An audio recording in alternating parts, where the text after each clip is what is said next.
Welcome to the Story Harvest for a heartwarming crop of tales with a moral for tots to teens.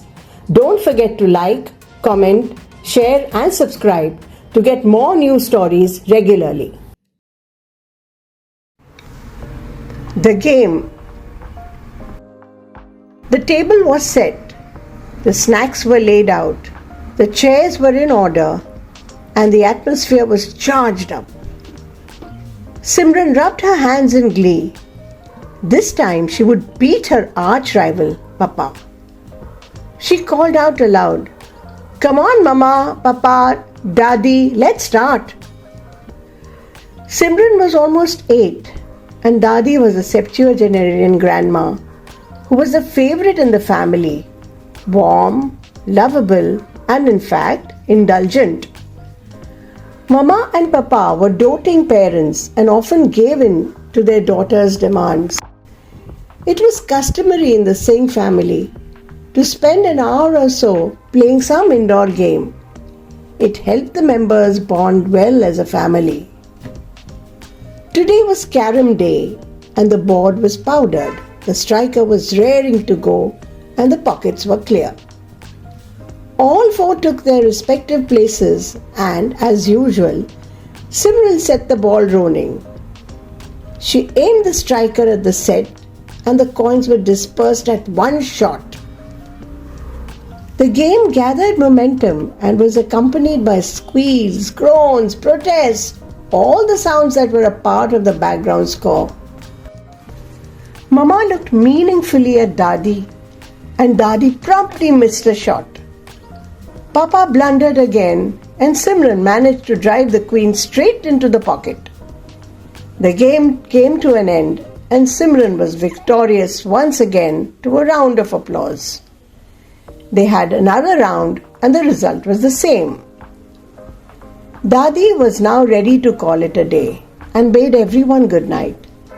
Simran insisted on one more round and lamented loudly, but Dadi excused herself, promising another round the next day. Simran kept whining till Mama promised to read her a new story. The proceedings for the night were concluded. The foursome assembled the following night and decided to play a round of Uno. It was once again a scene with loud squeals, protests and jubilation, but the result was always the same. Simran was the winner. This had been the format for days, and Dadi was getting weary of the format. She signaled to Mama to play a fair game, and the round started. This time, Papa was the victor. Dadi clapped for him, passing a covert glance at Simran, who burst into tears instantly. What followed was nothing short of a pandemonium.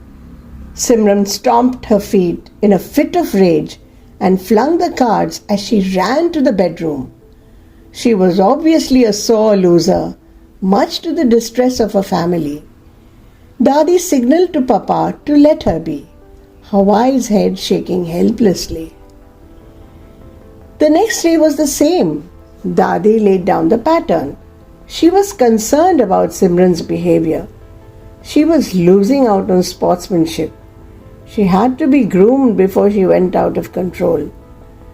Dadi's game plan was unspoken. There was just eloquent signaling. What followed was a series of fair play games where games were no longer fixed to indulge Simran. They were honest, fair rounds where winning and losing became a natural and inevitable part of the game. The consequence was obvious. Simran would either burst into tears or raise her voice in protest. Tantrums would often wreck the bonding that was meant to be the sole purpose of the game. Dadi had to find a solution for this malady. Her mature years came in handy and she shared her thought with Simran's parents, who were anyway at their wits' end and relied on the wisdom of Dadi, who always came up with the most emotionally intelligent solutions. The next night, as the family assembled at the play table, Dadi made an announcement. She placed a bar of chocolate on the table and announced, This is for the one who stands last. Simran scoffed. Dadi, who rewards a loser? Dadi smiled and countered without batting her eyelids. It takes grace and courage to concede defeat, my dear. We must acknowledge those qualities, not just the jubilation of winning, which is anyway easy to express. The game began when Simran won the first round and Mama lost it.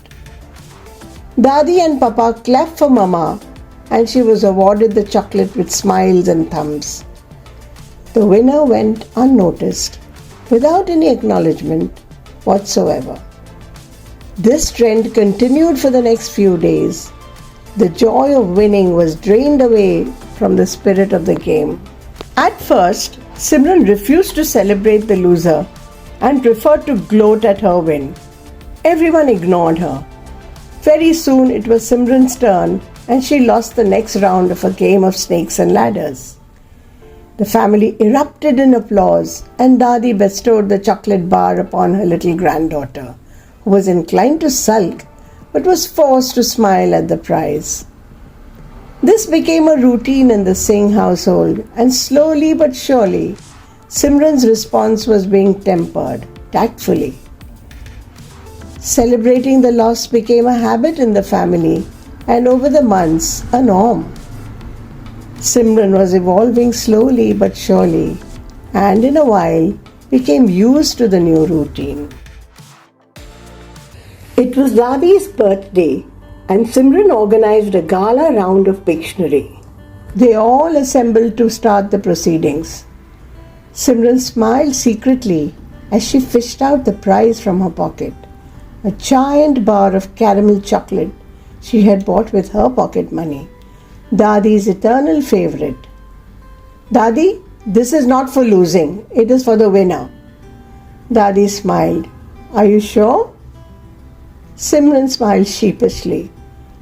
The game began and proceeded with thrilling ups and downs, and lo and behold, by hook or by crook, nay, by crook, the birthday girl Dadi had won. This time, Simran had fixed the match. Simran handed over the chocolate ceremoniously to Dadi, who accepted it with grace. She knew the match had been fixed, but she had won the greater challenge. Her little one had learned to clap for others. Her aging eyes threatened to brim over, but she regained her composure quickly as Simran gave her a tight hug. The little girl realized that conceding a combat required courage, and grace was a virtue worth cultivating. Dadi looked indulgently at her little one. It was her birthday, but her granddaughter had grown up today. She had experienced the joy of clapping for others. It was time to celebrate the real game in its true spirit. It was indeed a game changer. Moral: you win more from losing than winning. Morgan Wooten. Thanks for watching. Please don't forget to like, comment, share and subscribe.